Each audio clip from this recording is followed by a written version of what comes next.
ដៃជំរាបសួរតាគូពុំគូសំប្រណី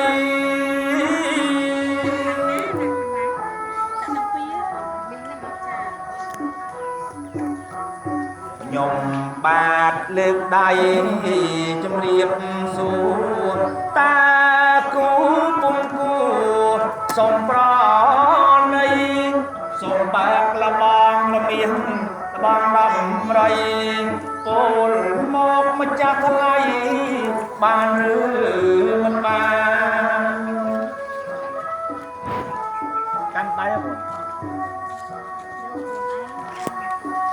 ខ្ញុំមកពីភូមិស្រុកសំបូ